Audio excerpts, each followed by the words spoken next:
बहुत सी बातें हम सुन रहे हैं, बीजेपी की तरफ से बातें आ रही हैं। वजीर आजम कह रहे हैं कि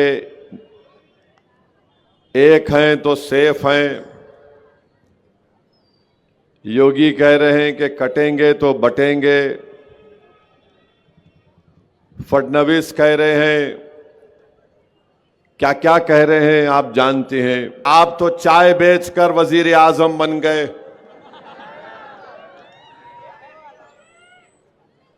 जब आप गरीबी को इतने करीब से देखे हैं तो शायद आप जानते होंगे कि चावल आज वजीर आजम जब आप प्रधानमंत्री बने 30 रुपए में बिकता था, आज 72 रुपीस में आ गया। गेहूं आटा 20 रुपए था, 45 रुपए हो गया। गेहूं 28 रुपए मिलता था, अब 42 हो गया। गुड़ 30 रुपए था, अब 55 के करीब। वजीर आजम आप चाय बनाकर ओबामा को पिलाए थे और इस सूट पहने थे। सूट के ऊपर आपने अपना नाम लिख लिया था, नामो नामो नामो। वो आज शक्कर जो आप वजीर आजम बने जब 20 रुपए में थी, आज 39 रुपीस में हो चुकी है औरंगाबाद में। शिंदे, मोदी, अमित शाह, फडणवीस पुकार कर महाराष्ट्र के गरीबों का मजाक उड़ा रहे। हम 1500 रुपए दे दिए, 1500 रुपए दे दिए। हम पूछना चाह रहे शिंदे से, फडणवीस से, मोदी से, अमित शाह से, चलो मैं भी देता हूं तुमको 1500 रुपए, तुम खाते क्या महीने में देखेंगे। चलो, गरीब की गुर्बत का मजाक उड़ा रही है बीजेपी। लाडली बहना एक 1500 रुपए डाल रहे, 1900 रुपए छीन ले रहे। इसको बोलते गुजरात स्कीम। हिंदू मुस्लिम, हिंदू मुस्लिम। वो बच्चों को सुलाते थे ना, बच्चों ने जुज्जू झक्का, मामू झक्का, सो जा प्यारे। जुज्जू झक्का, मामू झक्का, सो जा प्यारे। हिंदू मुस्लिम, हिंदू मुस्लिम, बस उतना ही। ज्यादा बोले कि वो 1500 सदी में वो बादशाह था, उसके बारे में बोलो। अब मैं उसका जानशीन हूं। नहीं, वो ऐसा हुआ था। अरे 2024 की बात करो, 2014 से 24 में तुमने चावल, गेहूं, जवारी, गुड़, शक्कर, मसूर की दाल, इमली, नमक, मीठा तेल, लाल मिर्ची का पाउडर, भिंडी, बैगन, ये सब आसमान को छू रहे। मगर इन्हों क्या करे औरंगाबाद में आके, हम नाम बदल दिए, नाम बदल दिए। अबे नाम बदल दिए तो सस्ता कहीं को नहीं हो रहा, फिर ये बोल। ये कर दिए, वो करे, क्या करे तुम। और 1500 रुपये दिए।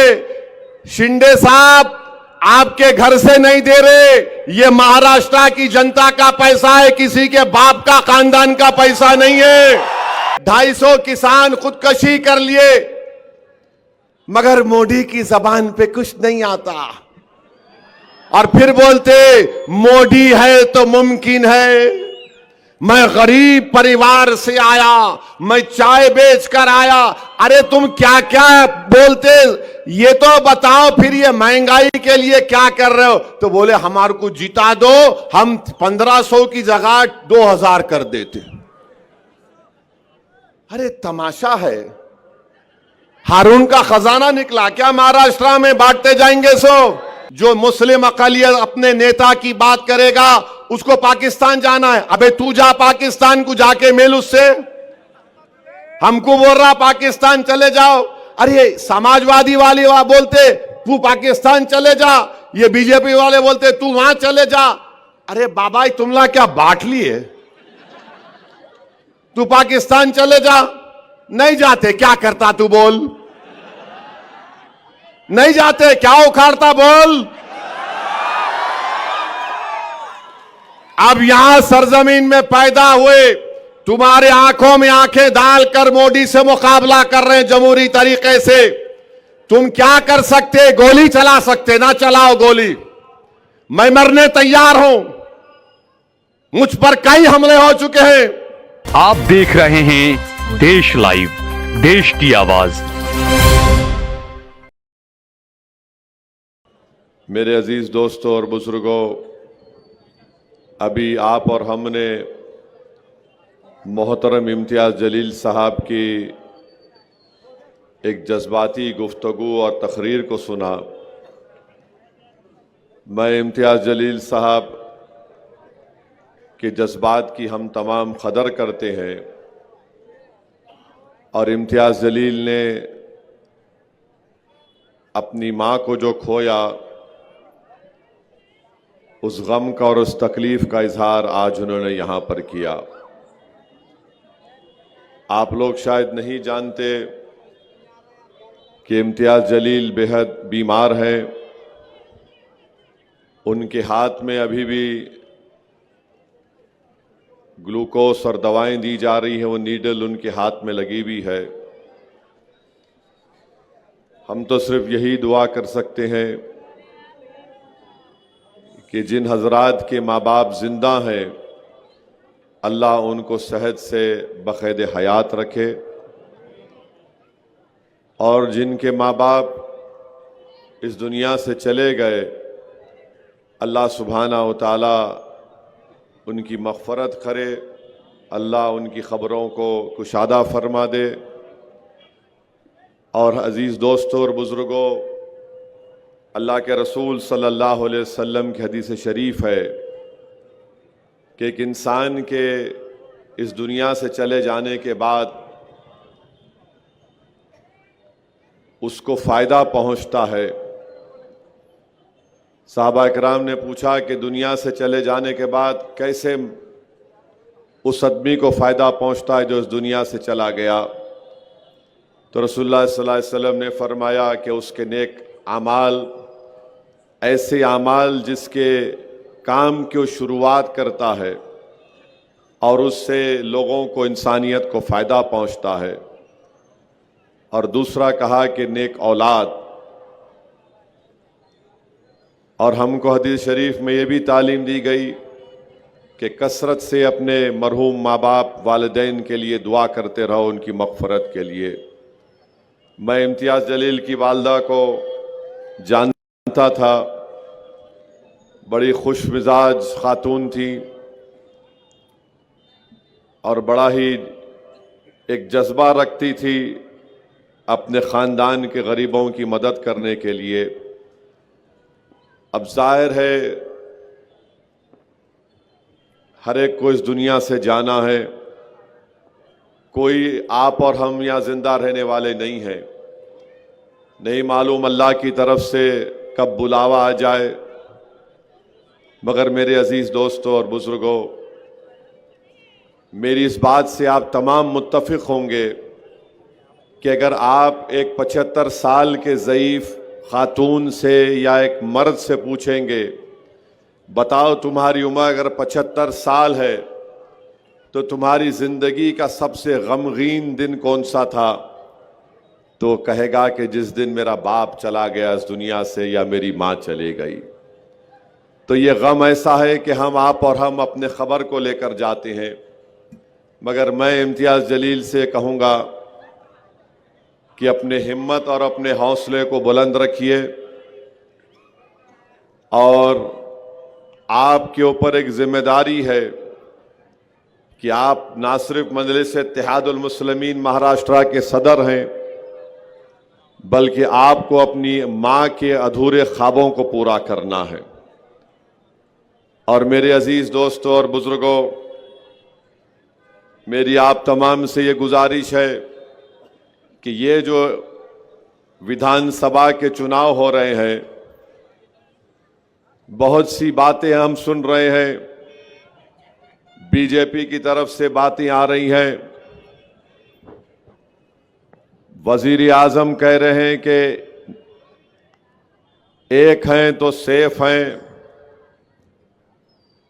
योगी कह रहे हैं कि कटेंगे तो बटेंगे, फडणवीस कह रहे हैं, क्या क्या कह रहे हैं आप जानते हैं।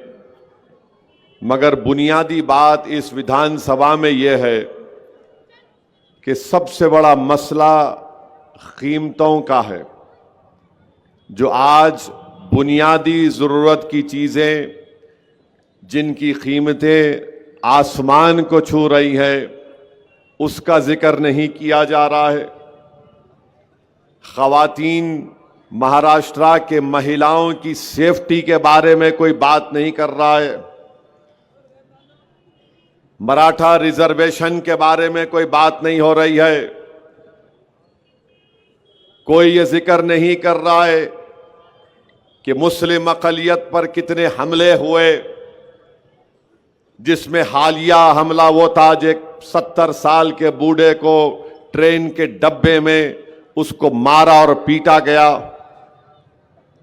मेरे अजीज दोस्तों और बुजुर्गों, हम वजीर आजम को, फडणवीस को और शिंदे को बताना चाह रहे हैं कि ये जो ऐलान कर रहे हैं कि हम लाडली बहना में 1550 रुपये दे रहे हैं, मैं औरंगाबाद मार्केट का रेट नरेंद्र मोदी को,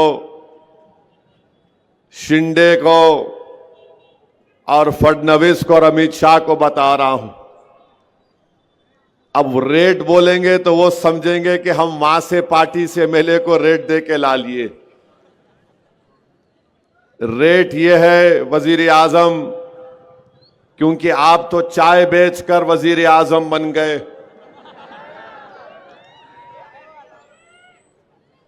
जब आप गरीबी को इतने करीब से देखे हैं तो शायद आप जानते होंगे कि चावल आज वजीर आजम जब आप प्रधानमंत्री बने 30 रुपये में बिकता था, आज 72 रुपीस में आ गया।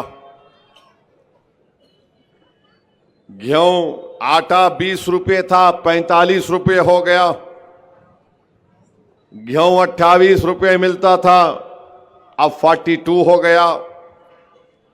गुड़ 30 रुपये था, अब 55 के करीब। वजीर आजम आप चाय बनाकर ओबामा को पिलाए थे और इस सूट पहने थे। सूट के ऊपर आपने अपना नाम लिख लिया था, नामो नामो नामो। वो आज शक्कर जो आप वजीर आजम बने जब 20 रुपये में थी, आज 39 रुपीस में हो चुकी है औरंगाबाद में। मसूर की दाल 60 रुपये थी वजीर आजम जब आप बने थे मोदी, अब 155 रुपये हो चुकी है। लाल मिर्ची 180 रुपये में थी, आज औरंगाबाद में 450 रुपये। इमली 80 रुपये, अब 220 में हो चुकी है। नमक 12 रुपये में था, सस्ता था मोदी, अब 25 रुपये हो गया। कौन नमक हलाली नमक हरामी कर रहा है, ये महाराष्ट्र की जनता को 20 तारीख को तय करना है। मीठा तेल 80 रुपये में था 2014 में, 10 साल में 160 रुपये हो गया। वजीर आजम आप तो वेजिटेरियन है, मैं नॉन वेजिटेरियन हूं। भिंडी 20 रुपये में थी, अब 50 रुपये में हो गई। बैगन 15 रुपये में था, अब 40 रुपये में हो गया। तो हम लोग दक्षिणी जबान में क्या बोलते हैं, 20 तारीख को ये जितने हमारे खिलाफ खड़े बैगन को बोलो। हरी मिर्ची 40 रुपये में थी, मोदी के 10 साल में 100 रुपये हो गई। प्याज 15 रुपये 40 रुपये हो गई। आलू 12 रुपये था, 30 रुपये हो गया। टमाटे 15 रुपये थे, 50 रुपये में हो गया। एलपीजी गैस का सिलेंडर 450 में मिलता था 2014 में, अब 900 और 1000 के दरमियान में। पेट्रोल ₹55.65 में औरंगाबाद में मिलता था 2014 में, अब कभी 105 तो कभी 110 रुपये में। डीजल ₹45.50 में था 10 साल पहले, अब 90 और 100 रुपये के दरमियान में आ गया। अगर आप इसमें से 6-7 चीजों को निकाल लेंगे, पेट्रोल डीजल को छोड़ के, और सिलेंडर को मिला लेंगे, तो करीब एक गरीब के घर में खाली इन चीजों को खरीदने के लिए 1900 से 2000 रुपये निकल जा रहे हैं। और शिंदे, मोदी, अमित शाह, फडणवीस पुकार कर महाराष्ट्र के गरीबों का मजाक उड़ा रहे हैं। हम 1500 रुपये दे दिए, 1500 रुपये दे दिए। हम पूछना चाह रहे शिंदे से, फडणवीस से, मोदी से, अमित शाह से, चलो मैं भी देता हूं तुमको 1500 रुपये, तुम खाते क्या महीने में देखेंगे। चलो, गरीब की गुर्बत का मजाक उड़ा रही है बीजेपी। लाडली बहना एक 1500 रुपये डाल रहे, 1900 रुपये छीन ले रहे। इसको बोलते गुजरात स्कीम। इस पर कोई बात नहीं कर रहे। ये सावे भी नहीं बात कर रहे। तुम्हारे खिलाफ कौन है नासिर? ना जायसवाल बात कर रहे। हिंदू मुस्लिम, हिंदू मुस्लिम। वो बच्चों को सुलाते थे ना, बच्चों ने जुज्जू झक्का, मामू झक्का, सो जा प्यारे, जुज्जू झक्का, मामू झक्का, सो जा प्यारे। हिंदू मुस्लिम बस उतना ही। ज्यादा बोले कि वो 1500 सदी में वो बादशाह था, उसके बारे में बोलो। अब मैं उसका जानशीन हूं। नहीं, वो ऐसा हुआ था। अरे 2024 की बात करो। 2014 से 24 में तुमने चावल, गेहूं, जवारी, गुड़, शक्कर, मसूर की दाल, इमली, नमक, मीठा तेल, लाल मिर्ची का पाउडर, भिंडी, बैगन, ये सब आसमान को छू रहे। मगर इन्हों क्या करे औरंगाबाद में आके, हम नाम बदल दिए, नाम बदल दिए। अबे नाम बदल दिए तो सस्ता कहीं को नहीं हो रहा, फिर ये बोल। कुछ भी नहीं हो रहा। माने ये कर दिए, वो अरे क्या करे तुम। और 1500 रुपये दिए। शिंदे साहब आपके घर से नहीं दे रहे, ये महाराष्ट्र की जनता का पैसा है, किसी के बाप का खानदान का पैसा नहीं है। और आज मैं यहां से महाराष्ट्र के गरीबों को पैगाम दे रहा हूं, 1500 रुपये अगर मिले, 3000 भी मिले, लो, इस्तेमाल करो। मगर जब 20 तारीख को गए जाएंगे तो पतंग के निशान पर बटन दबा दो आप, इंशाअल्लाह ताला। औरंगाबाद में 6 दिन में एक मर्तबा पानी, 8 दिन में एक मर्तबा पानी, पानी को तरसा दिए। रोड नहीं है, मोरी नहीं है, काम नहीं होता। यहां पर औरंगाबाद के लिए टेक्सटाइल पार्क मंजूर हुआ, 2023 में अमरावती को लेकर चले गए। इस डिवीजन में 2026 के 6 महीने में 250 किसान खुदकशी कर लिए। मगर मोदी की जबान पे कुछ नहीं आता। और फिर बोलते मोदी है तो मुमकिन है। मैं गरीब परिवार से आया, मैं चाय बेचकर आया। अरे तुम क्या क्या बोलते, ये तो बताओ। फिर ये महंगाई के लिए क्या कर रहे हो? तो बोले हमारे को जिता दो, हम 1500 की जगह 2000 कर देते। अरे तमाशा है। हारून का खजाना निकला क्या महाराष्ट्र में? बांटते जाएंगे सो। मेरे भाई इस पर कोई बात नहीं करते। अब आपको बता रहा हूं, महाराष्ट्र में पूरा लिख के लाया आज।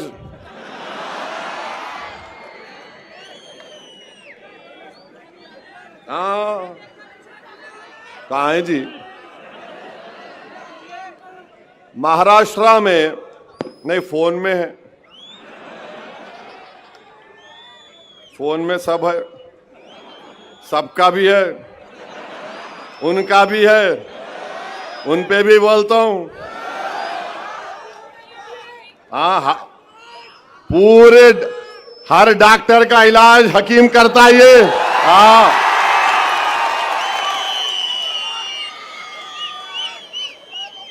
अब आप सुनो, महाराष्ट्र में 2022 में 2904 महिलाओं का रेप हुआ। बोलो मोदी, 2904 महिलाओं का रेप हुआ। महाराष्ट्र में महिलाओं का, खवातीन का किडनैप कितना हुआ? 12,260। मुल्क में सेकंड नंबर पर महाराष्ट्र में महिलाओं का किडनैप हुआ 2022 में। उत्तर प्रदेश में जो काटेंगे कटेंगे कटेंगे बोले ना, वो उत्तर प्रदेश में 16,260 महिलाओं का किडनैप हुआ। मरीनू क्या बोल रहे? बटेंगे तो कटेंगे। अबे औरतों को उठा के किडनैप करके लेके जा रहे। महाराष्ट्र में 12,260 महिलाओं का किडनैप हुआ। असॉल्ट हमले कितने हुए महाराष्ट्र में? Intent to outrage her modesty 11,512 Maharashtra में। और फिर आप देखते जाइए, इतना बड़ा महिलाओं का, खवातीन पे हमले हो रहे और इन्हों बात नहीं करते। मोदी औरंगाबाद को आए, यहां पर कल भाषण दिए। मैं मीडिया के दोस्तों से पूछा, क्या मोदी मराठा आरक्षण की बात करे? नहीं करे, बिल्कुल। भाइयों बहनों, आरक्षण के नाम पे काटा जा रहा है। अरे काटा नहीं जा रहा है, तुम बोले थे मराठाओं को रिजर्वेशन दूंगा मैं। एक लफ्ज मराठा रिजर्वेशन के बारे में वजीर आजम ने यहां पर नहीं कहा। हम आपके सामने कह रहे हैं, इम्तियाज जलील इंशाअल्लाह ताला, नासिर सिद्दीकी इंशाअल्लाह ताला जब यहां के नए आमदार मुंतखब होंगे, अल्लाह के फजलो करम से, आपकी दुआओं से, अहले दिल की दुआओं से, तो यकीनन महाराष्ट्र की विधानसभा को और भी जो मजलिस के विधायक जीतेंगे, महाराष्ट्र के असेंबली के दरो दीवार को हिला के रख देंगे कि मराठाओं को उनका जायज हक मिलना चाहिए और उनको आरक्षण मिलना चाहिए। किसमें मिलना चाहिए? 50% के अंदर मिलना चाहिए। ये मैं बात कह रहा हूं। आज तो इम्तियाज जलील साहब एफिडेविट भी बना लिए हैं और उसको जरांगे पाटिल को भिजाएंगे। ये मजलिस इत्तेहादुल मुस्लिमीन का कमिटमेंट है। मेरे अजीज दोस्तों और बुजुर्गों, मैं एक और बात आपके सामने अर्ज करना चाह रहा हूं। इस मुकद्दस शहर में आपने मजलिस इत्तेहादुल मुस्लिमीन को मजबूत किया, आपने इसकी बुनियादों को डाला, आपने एक आलीशान इत्तेहाद और सियासी शऊर, अपनी ताकत की एक इमारत को तामीर करना आपने यहां पर शुरू किया। मेरी आपसे गुजारिश ये है कि आप अपनी इस इमारत को गिरने मत दीजिए। आप अपनी इस इमारत के काम को मुकम्मल करिए। जो ताकतें आज हमारे दरमियान में आकर, जो जिस इमारत के लिए आपने अपने आंसुओं को, अपने खून को इस्तेमाल किया, ये हम अपने आने वाली नस्लों के ख्वाबों को पूरा करने के लिए एक तामीर खड़ा कर, एक इमारत खड़ा कर रहे हैं। आज जो ताकतें आकर मजलिस के इस बढ़ते हुए कदमों को रोकना चाहते हैं, मैं आपको उनसे बाखबर कर रहा हूं। पार्लियामेंट का इलेक्शन आया, पूरे महाराष्ट्र में 48 लोकसभा की सीटें एक अल्पसंख्यक समाज का मुसलमान 20 साल के बाद 2019 में जीता।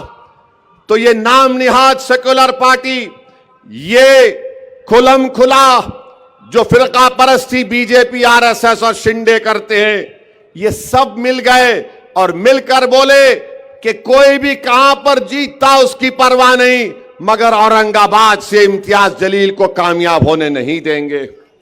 और हुआ वही, ये सब मिलकर एक होकर इम्तियाज जलील की कामयाबी को रोक दिए।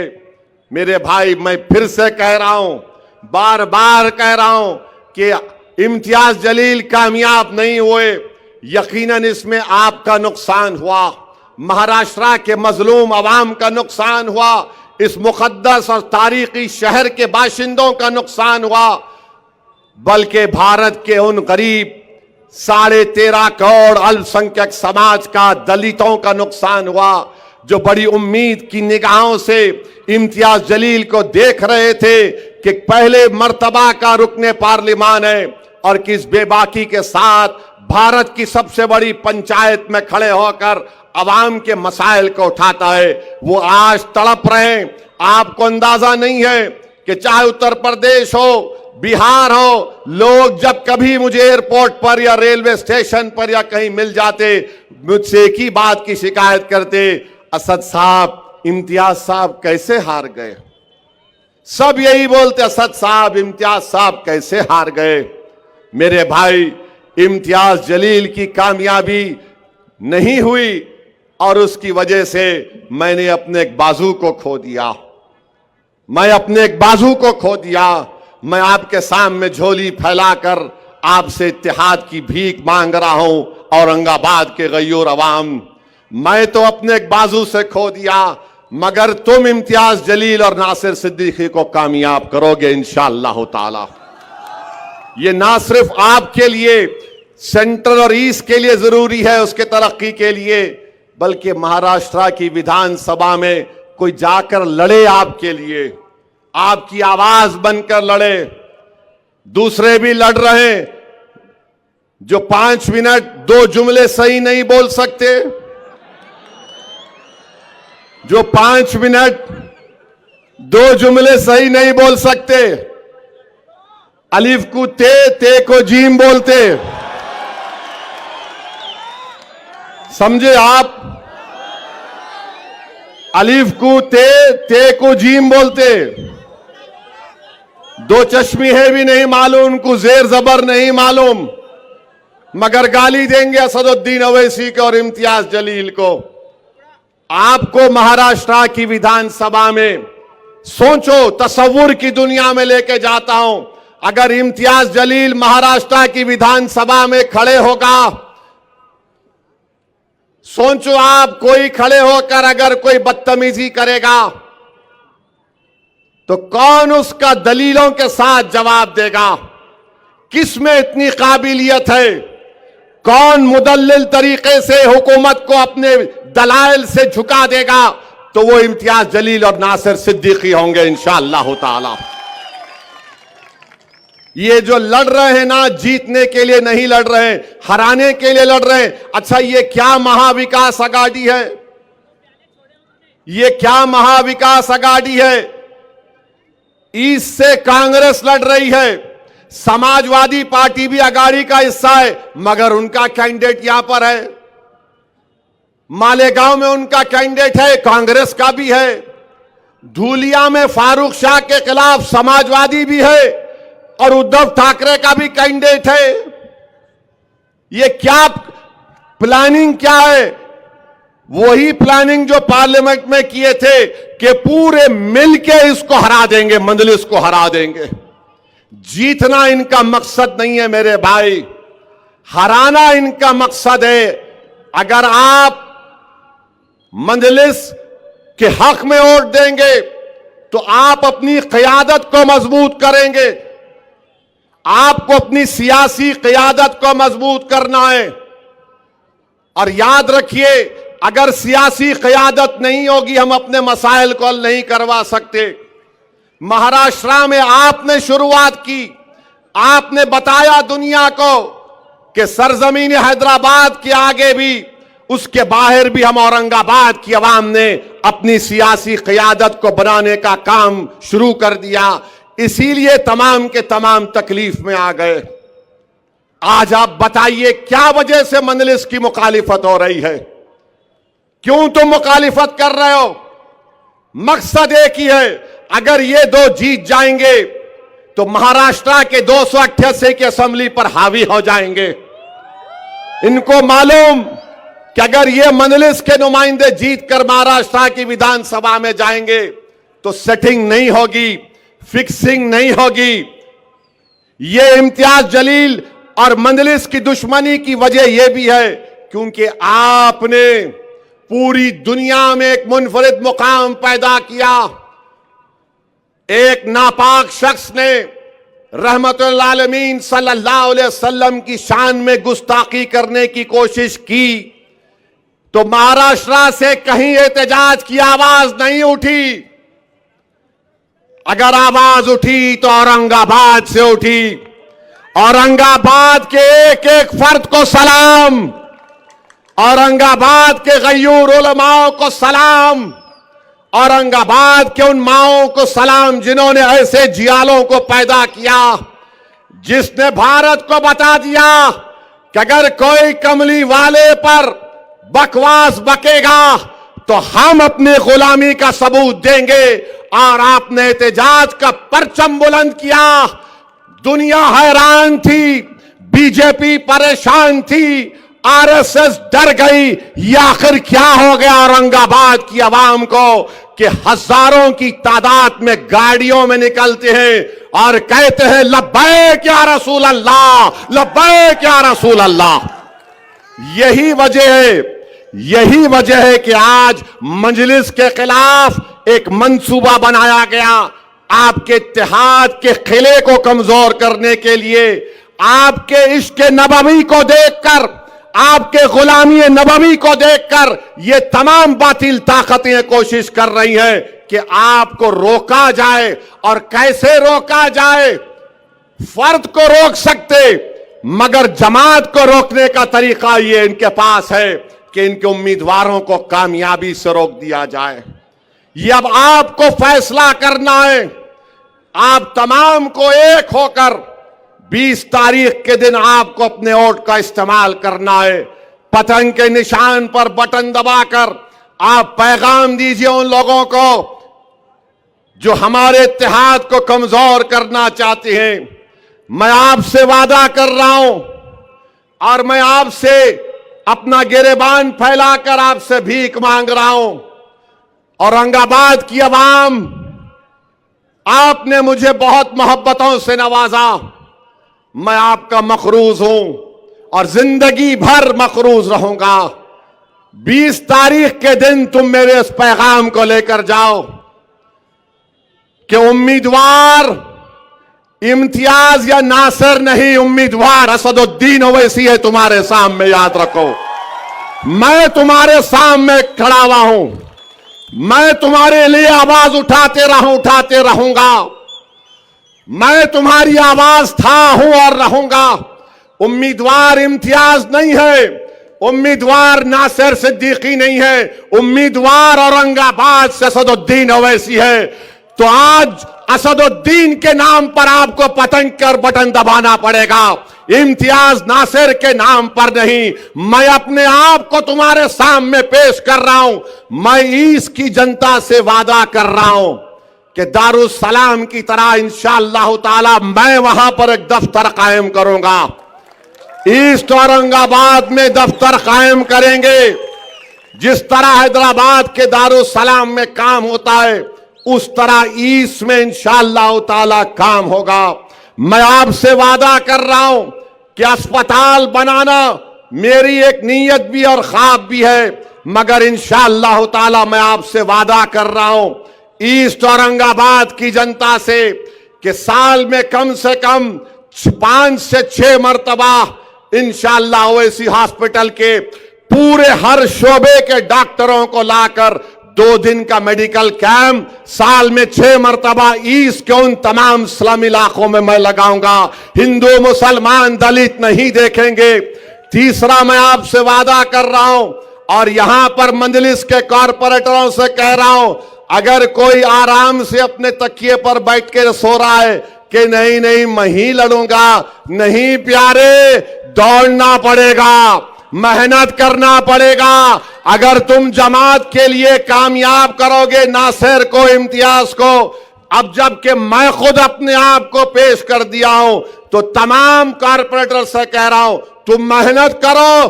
तुम्हारे को ये अवाम मुझसे आकर कहेगी कि साहब इसको टिकट दो।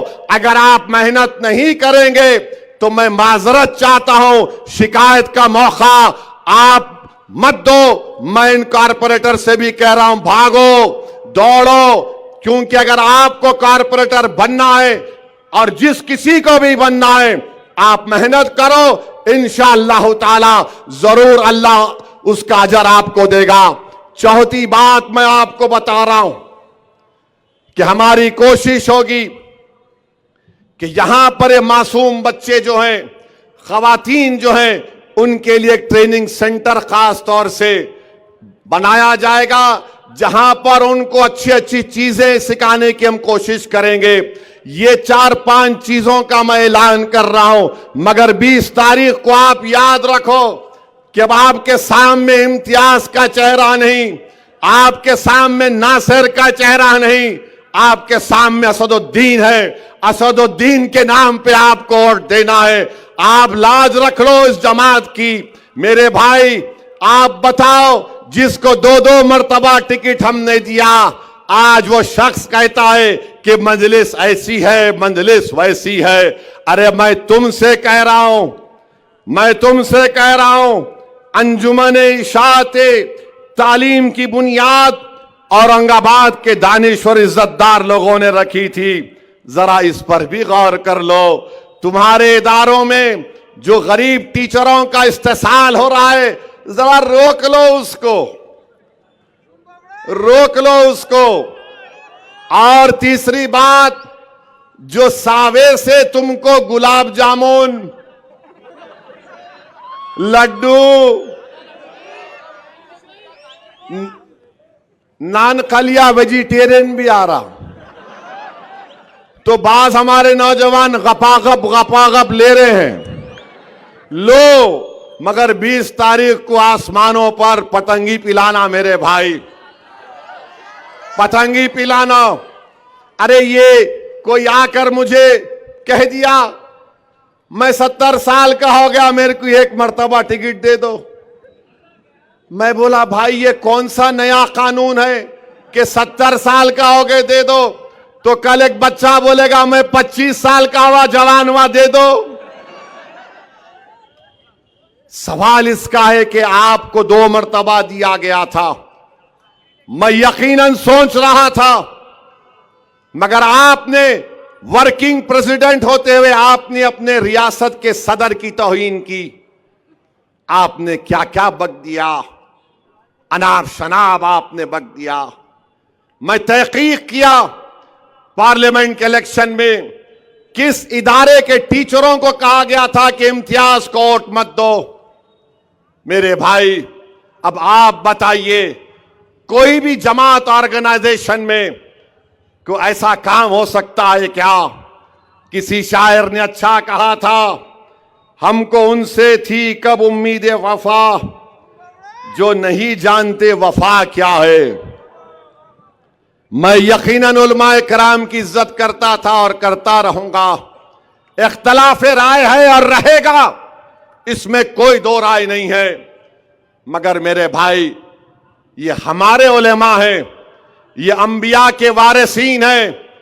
हम इख्तलाफ इनसे कर सकते हैं, मगर इनकी तौहीन हम अपनी जबान या अपने लिखत से नहीं करना चाहिए, बिल्कुल नहीं करना चाहिए। इख्तलाफ करो, बोलो कि हमको आपके फैसले को हम नहीं मानते और पतंग के निशान पर बटन दबाएंगे इंशाअल्लाह ताला। इख्तलाफ हो सकता है, मगर किसी की बेइज्जती नहीं कर सकते। ये आज भी हमारे उलेमा है, कल भी रहेंगे। ये अंबिया के वारिसीन हैं, इनकी इज्जत करना। इख्तलाफ राय जरूरी है, जमहूरियत है, इसमें कोई वो बात नहीं है। और आप जानते हैं कि मुफ्ती अब्दुल सत्तार साहब बैठे हुए, NIA का वाकया हुआ, और जब NIA आई थी तो हमारे मौलाना इम्तियाज जलील के साहब के घर पे चले गए। इम्तियाज जलील और नासिर सिद्दीकी और हमारे मुतालिका कॉरपोरेटर ने मुफ्ती अब्दुल सत्तार साहब का बड़ा साथ दिया। मेरे अजीज दोस्तों और बुजुर्गों, मैं इतना ही कहना चाह रहा हूं कि अपनी क़यादत को मजबूत करो। कितना टाइम हो? नहीं, 7 मिनट है, 7 मिनट बहुत है। पार्लियामेंट में इम्तियाज साहब को पूछो आप, 4 मिनट में पूरों की हम टाइम कच्ची कर देते यहां से लेके वहां तक। और एक बात याद रखिए, ये अतुल सावे जो है अब एक प्रोग्राम बना रहे, मैं टूरिज्म पे लेके जाता हूं तुम्हारे को। कौन चलता दरगाह को, कौन चलता यहां पे, सुना के 3-4 हजार लोगों का प्रोग्राम बना रहे। मेरे भाई, आप हरगिज उसके इस ऑफर को कबूल मत करिए, हरगिज मत करिए। अगर आप जाएंगे, उसका मकसद एक ही है कि 20 तारीख को आप अपना वोट ना डालें, तो आप एहतियात करिए। टूरिज्म का बहुत वक्त है। इंशाअल्लाह ताला मैं औरंगाबाद आऊंगा, आप और हम मिलकर खुलदाबाद जाएंगे,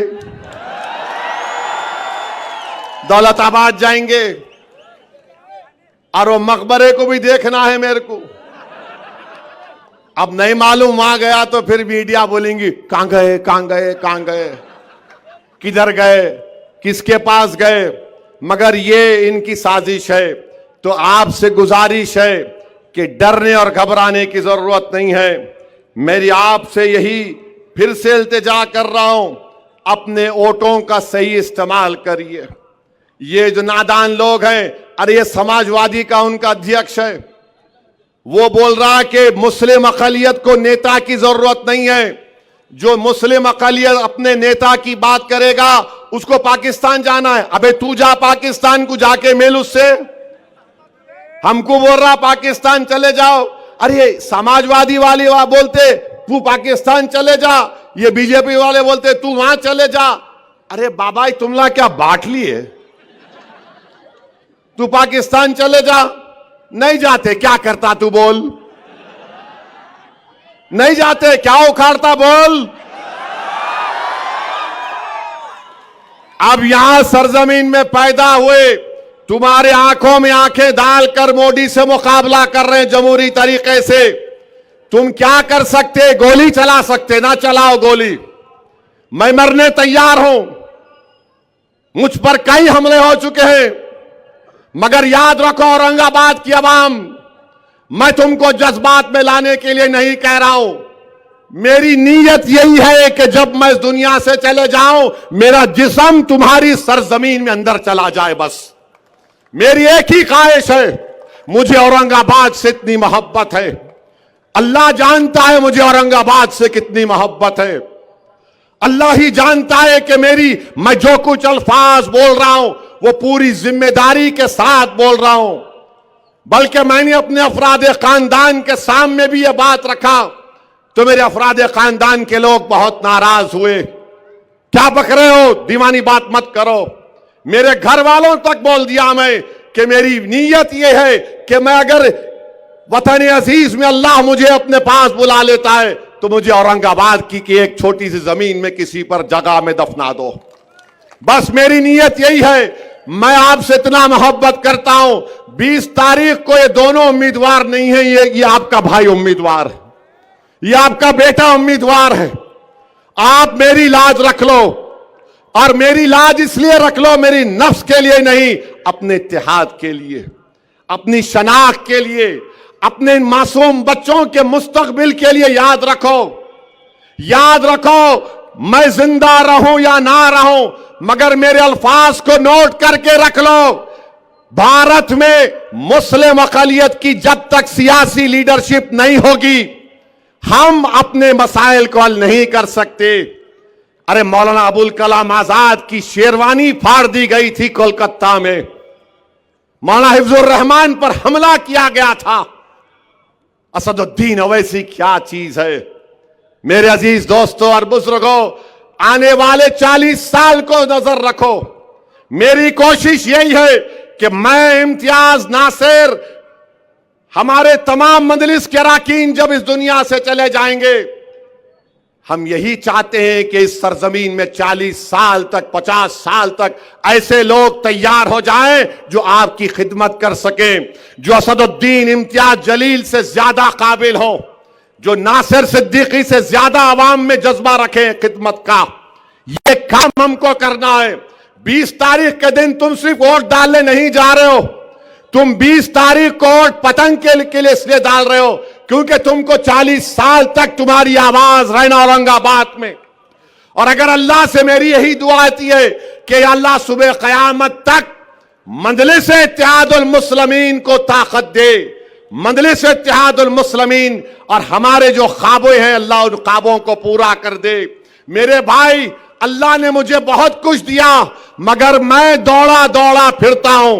वक्फ का बिल हमारे सामने है। ये वक्फ का बिल अगर कानून बनेगा, मस्जिदें, दरगाहें, खानकाहें, कब्रस्तान गैर महफूज हो जाएंगी।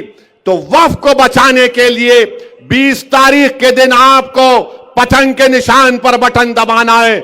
मेरा हाथ उठाकर जवाब दीजिए, क्या आप हिम्मत के मुजाहरे करेंगे? क्या आप उम्मीद के मुजाहरे करेंगे? क्या आप डरेंगे?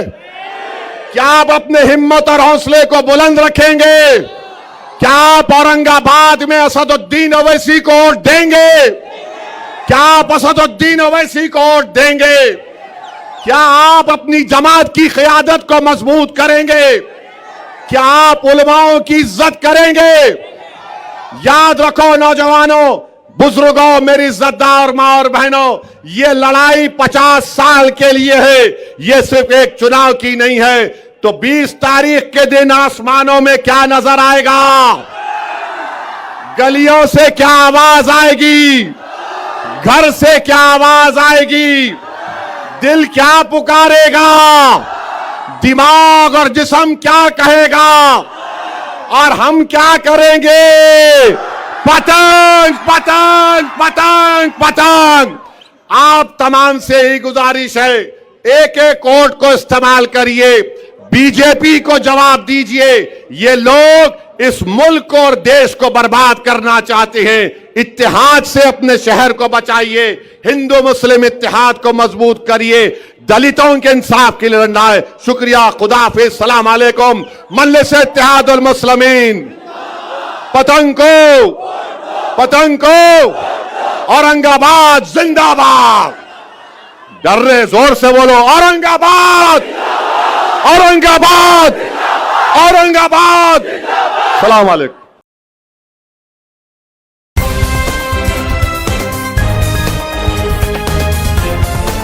देश और दुनिया की तमाम छोटी और बड़ी खबरों के लिए हमारे चैनल को सब्सक्राइब करना न भूलें और बेल का बटन जरूर दबाएं।